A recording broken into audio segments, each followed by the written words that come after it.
김민석 후보가 뉴스공장에 출연한 이후 강득구 최고위원과 이현주 전 최고위원에 대한 비판, 검증 여론이 확산되고 있습니다. 이재명 대통령의 검찰개혁 지연 문제와도 연결되는 지점이 있다고 합니다. 개인적인 생각으로는 김민석 의원의 출연이 오히려 역풍이 되고 있다는 생각이 듭니다. 이런 기조가 유지되면 결국 위험해지는 건 이재명 대통령이 되는 것이라 더욱 걱정입니다. 영상으로 함께 보겠습니다. 자, 김민석 전 총리 뉴스공장에 출연을 해서 김어준과 인터뷰를 나눴습니다. 긴 시간 이야기를 나눴는데요.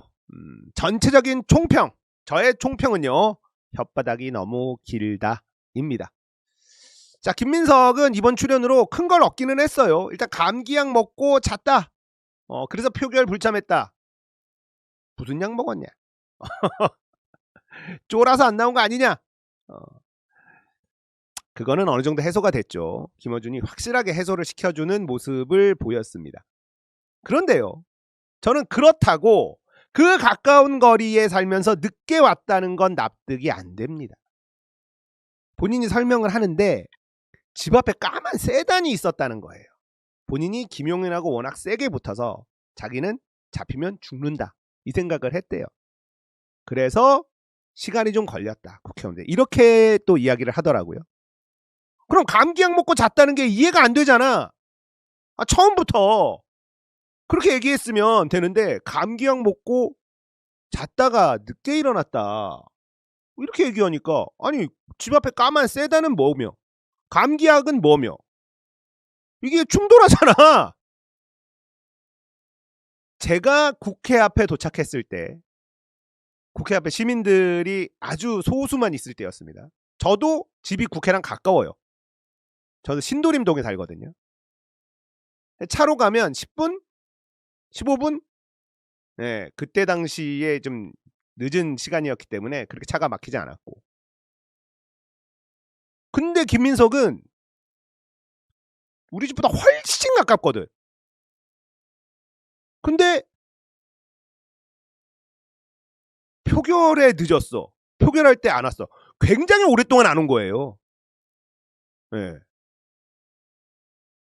딱 떨어지는 느낌이 없습니다. 네. 김어준이 뭐 이런저런 설명을 했는데 국회에 늦게 도착한 이유를 시원하게 설명하지는 못했다라고 봅니다. 네. 자, 그리고 정청래의 자기 정치가 뭐냐, 이 질문에 황당한 답변만 늘어놓았습니다. 이게 제가 가장 분노하는 지점이에요. 이 지점에서 김민석은 정말 위험하다, 이런 생각을 하게 됐습니다. 김민석은 정청래를 적으로 규정하고 있다, 저는 이렇게 생각합니다. 같은 당에서 함께 정치를 하고 있는 동지라면, 이 내란의 그 위기를 함께 극복했던 동지라면요, 이렇게 말할 수 없습니다. 자, 먼저 합당에 대해서 이야기하면서 정청래가 자신의 과욕으로 이를 그르쳤다, 이렇게 말을 하더라고요. 근데 김어준이 정리해서 다시 질문을 했습니다. 자, 서툴렀다, 아니면 서둘렀다, 과정이 거칠었다, 뭐 그렇게 평가할 수 있는데, 그거랑 자기 정치, 자기 속셈이 따로 있다는 거하고 다른 이야기 아니냐, 이렇게 핵심을 콱 찔렀어요. 그러니까 김민석은 제대로 된 대답을 하지 못했습니다. 저는 이 지점에서 정말 오만정이 다 떨어지더라고요. 김민석은 정청래를 완전히 적으로 규정하고 있구나. 강북구의 페북글에 대해서도 비겁하게 빠져나갔다, 저는 이렇게 생각합니다. 자, 강북구 페북글의 핵심은 뭐였습니까? 대통령의 뜻은 통합이었다. 총리께서 말씀하신 부분과 달랐다. 이게 핵심이잖아요. 그러니까 대통령은 합당하라, 총리는 대통령의 뜻은 합당 반대다. 자, 이렇게 전달됐다는 거 아니에요. 이렇게 해석하는 게 자연스러운 거 아닙니까?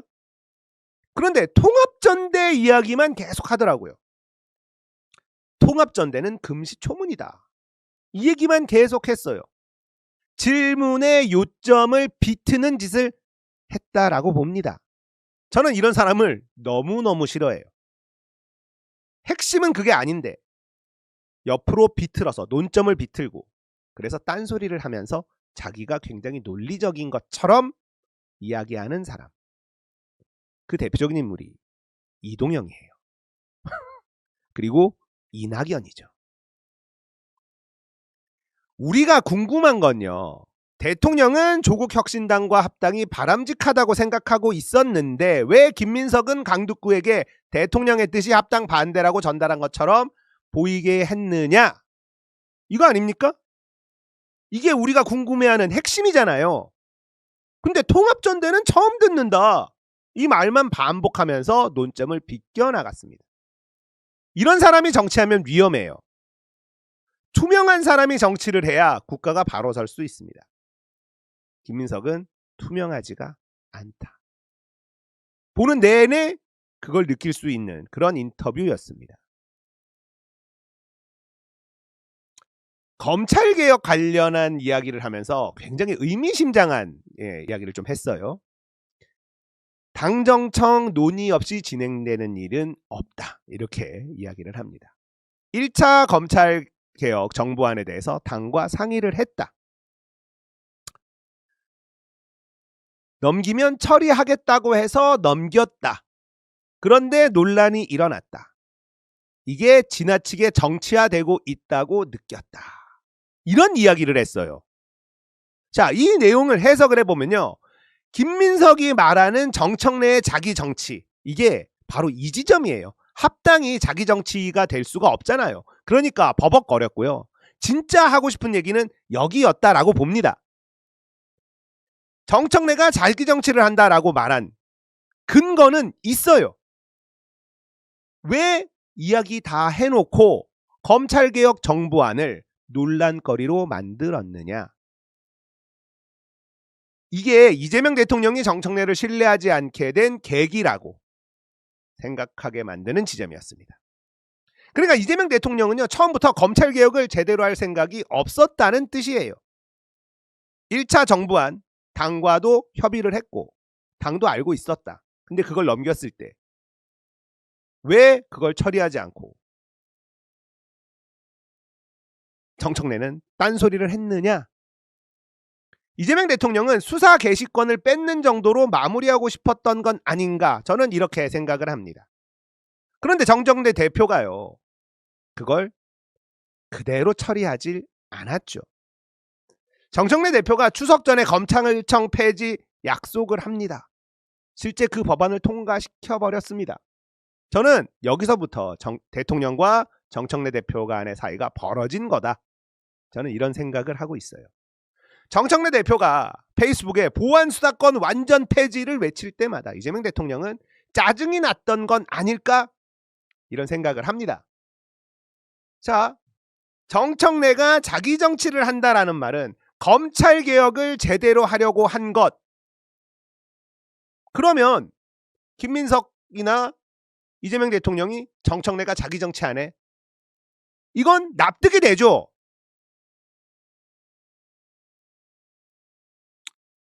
문제는 그 말을 차마 할 수가 없는 거예요. 이재명 대통령은 수사 개시권을 뺏는 정도로 검찰개혁을 마무리 짓고 싶었다라는 말을 할 수가 없는 겁니다. 그러니까 정청래가 자기 정치를 한다는 주장을 하면서도 제대로 된 설명을 할 수가 없는 겁니다. 저는 그렇게 생각해요. 정청래가 자기 정치를 한다. 악의적인 프레임을 씌운 게 아니라 진짜 자기 정치는 검찰개혁 이 부분이었어요. 자, 그러면 김민석이 정청래가 자기 정치를 한다라고 비판하는 걸 납득할 수가 있죠. 그런데 그 말을 할 수가 없죠. 대통령은 검찰개혁을 제대로 할 생각이 없었는데 정청래가 대통령의 뜻을 거슬렀다. 이 말을 할 수가 있겠습니까? 그러니까 정청래의 자기 정치에 대해서 설명을 못해요. 속마음은 답답하다 이러고 있었겠죠. 아무 근거 없이 정청래가 자기 정치를 한다라고 공격하는 게 아닌 겁니다. 그러니까 제가 기분이 굉장히 나빠졌다라는 겁니다. 왜 제대로 된 설명을 하지 못하지? 왜 정청래가 자기 정치를 한다는 말을 이상하게 돌려 이야기하는 걸까? 차마 그 말은 할 수가 없으니까. 이재명 대통령은 검찰개혁을 요만큼만 하고 싶었는데 대통령이 생각하는 검찰개혁과 정청래가 생각하는 검찰개혁이 너무나 달랐다. 그래서 대통령의 뜻이 제대로 관철되지 못했다. 정청래 때문에. 그러면 대통령이나 김민석 총리는 정청래가 자기 정치를 한다라고 생각할 수 있겠죠. 했던 얘기가 이제 공소 취소 그 얘기가 나왔었고 그다음에 이제 부동산 세금 이것 때문에 너무 아쉬워하셨어요. 정말로 그 마포갑 그리고 한강벨트 다 비슷했을 겁니다. 그래서 막판에 그 뭐 그런 여러 가지 이슈들 때문에 아마 저쪽에서 결집하는 요인으로 작용했을 거다 이런 얘기를 다 했었고요. 두 번째는 이제 민주당에 대한 걱정. 우리 당원들 모이면 맨날 걱정. 그러니까 그걸 한번 예, 여쭤보시죠. 예, 실제 예, 어떻습니까? 지금 요즘에 최근에 이제 지지층 간의 갈등이 굉장히 뭐 첨예화됐었잖아요. 그 실제 어떤 반응들을 보이던가요? 근데 이제 또 저희가 마포갑이고 이제 저를 응원하러 오신 분들도 제가 사퇴한 지 얼마 안 돼서 저를 응원하러 오시는 분들도 있었고 또 이제 마포의리 정청래 대표가 있다 보니까 이제 정청래 대표를 지지하는 분들도 많으세요. 그러다 보니까 이제 분위기는 대통령님에 대한 서운함을 좀 많이 토로하기도 하고 당대표 그 서운함이 있는 건 알겠는데 어떤 식으로 표현을 합니까? 당원들이? 세게 얘기하기도 합니다. 아, 세게 얘기합니다. 세게 얘기하기도 하고 제가 굉장히 순화시켜서 얘기를 하는데 서운함을 표현도 많이 하고 그다음에 앞으로 우리를 그러니까 대표가 잘 뽑혀야 되는데 앞으로 우리를 대변해 줄 사람이 없는 거 아니야? 여기에 대한 두려움도 좀 있는 것 같고. 그러니까 이제 대통령께서 한쪽 편을 준다고 생각을 하는 것 같아요. 이런 이제 의구심을 갖고 있는 거죠. 네, 그런 부분들이 있고 그래서 걱정을 많이 하고. 그러니까 이제 지지는 여전히 하지만 대통령에 대해서 서운한 마음이 있다니까 강도 열정이 과거보다는 좀 줄어드는 느낌이 있는 거죠. 맞습니다. 마음이 식은 게 좀 맞는 것 같고요. 그리고 그때는 근데 이제 문재인 대통령님하고 만나기 전이었어 가지고 그 이후에도 계속 연락을 하는데 이제 문재인 대통령님 만나는 것과 관련해서 굉장히 또 기대를 보이는 이제 당원들도 있는 반면에 그러니까 우리 더 이상 분열 이런 거 안 돼. 이번에 만나서 오찬하는 걸 계기로 우리 다시 화합해야 돼. 이제 이렇게 말씀하시는 분들도 계시고 그 진정성을 좀 의심하는 당원 분들도 계시고. 네. 아직 다 안 풀린 거 네, 같아요. 제일 문제인 건 난 민주당 의원들인 것 같아요. 나도 의원이라고 지금 봐. 상황에서 나도 그렇게 봐요. 그 대통령은 제가 이제 이래저래 상황들을 좀 보니까 지난번 이제 G7 정상회담 또 해외 순방 갔다 오셔가지고 그 오가는 과정에서 비행기 안에서 여러 가지 보고도 받고 생각도 많이 하신 것 같아. 그래서 오자마자 이제 사람들 얘기를 들어라 이런 거를 좀 지시를 한 것 같고 그런데 있잖아요. 18일 날 예를 들어 귀국을 하신 것 같던데 그러면 한 19일쯤부터 이제 사람들이 얘기를 듣고 다닌 것 같아요. 네. 내가 25일 날 왔잖아. 응? 그럼 나한테는 중간에 19일 날 전화가 왔었거든. 여기저기서 한번 만나자고. 19일 날이 무슨 요일이죠? 목요일이었나? 몰라 하여튼 요일은. 그때 하여튼 그런데 나는 외국에 있어서 만날 수가 없었잖아요. 예. 그래서 갔다 와가지고서 이제 몇몇 만났을 거 아니야. 뭐 했냐? 그동안에 왜 나를 만나자고 했느냐? 뭐 그랬더니 하여튼 얘기를 많이 들어야 된다는 지금 그 상황이다. 저도 뭔가 이제 위기식은 느껴. 저도 뭐 인사하고 한 30분간 통화하기도 했어요. 그러니까 그때 이제 이래저래 그 정무 민정 라인을 중심으로 해가지고 이래저래 좀 얘기를 많이 들었던 것 같아요. 네. 근데 내가 이제 이게 생각보다 지금 굉장히 심각한 상황이다라는 얘기를 이래저래 하니까 그거를 좀 놀라는 표정이나 눈빛이에요. 여러 사람이 청와대 내부에서 아니 왜 놀래냐 그랬더니 아니 그 정도는 아니라고 지네들 알고 있다는 거야. 그래서 도대체 뭘 그리고 그 정도는 뭐가 아닌 거냐 그랬더니 지들이 여태까지 만난 사람들이 그 정도 그렇게 큰 문제 없다 그러고 맨날 의원들만 만났구나. 그렇지. 그러니까 누구를 만나냐고 내가 그랬더니 의원들 만났다는 거야. 그러니까. 그랬더니 그 문제가 없다 그러고 여론이 전달이 안 당대표도 되는구나. 김민석 총리가 압도적으로 당연히 될 거다라고 얘기를 하더래 다. 그래서 야 이 바보들아 생각을 해봐라. 니네들이 생전 무슨 의원들한테 만나자거나 뭐 연락한 적이 없다가 갑자기 청와대에서 연락이 와서 만나자 그러면 의원들이 바보냐. 그게 당연히 대통령 지시가 있었거나 아니면 면담 결과를 대통령한테 보고하기 위해서 만나는 건데 그걸 만나가지고 의원들이 거기서 뭐 지금 문제고 막 대통령한테 뭐 마음이 식었고 뭐 그럴 수 있는 사람이 지금 누가 있냐 민주당 의원 중에. 한번 생각을 해봐. 솔직히 말해서. 그랬더니 이제 그때서 이제 뭐 또 그럴 것도 또 같다 그러고 이제 이래요. 그래서 내가 이제 현역 의원들한테 물어봤어. 당신들 무슨 생각을 하냐. 그랬더니 다들 또 걱정해. 이 지금 지역에 가보면 근데 당원들 알면서 마음이나 발언을 이게 안 하는 거야. 알면서 말 그래 안 하는 내가 게 진짜 문제라니까. 비겁하다고 하는 거야. 다 얘기해. 이거 큰일 났다 그러고. 아니 그러니까 민주당에서 나 진짜 골 때린다니까 이거. 소신 있는 권력의 눈치 안 보고 할 말을 하는 이건 잘못됐습니다. 대통령님 이거 7, 8가지는 잘하고 계시지만 한두 가지 이거 바뀌어야 합니다. 이렇게 해서는 안 됩니다. 큰일 납니다. 그다음에 당대표도 마찬가지 누구든 국무총리도 마찬가지 뭐 이렇게 쓴소리 해야 할 게 있잖아. 네. 아무도 안 해. 그렇다니까. 초선도 그렇고 재선도 그렇고 중진도 그렇고.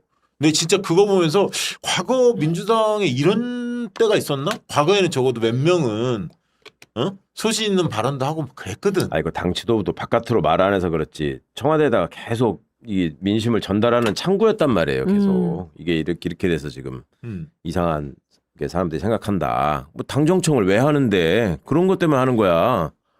근데 지금 그 기능이 그러니까 청와대에 있으면 아무래도 그 기능을 맡은 데가 뭐 민정정무 이런 데지만 아무래도 대통령 중심으로 생각할 수밖에 없거든요. 그러니까 그런 거를 교정해 주는 게 당의 역할인데 없어 그게. 아니 솔직한 얘기로 문조털레를 하면서 문재인 대통령 욕보인 게 벌써 6개월 넘었어. 한참 됐죠. 예, 예. 근데 최근에서야 우리가 막 뚜껑 열려갖고 막 울부짖으니까 최근에서야 윤건영 의원 뭐 이런 사람들이 얘기한 거야. 솔직한 얘기로.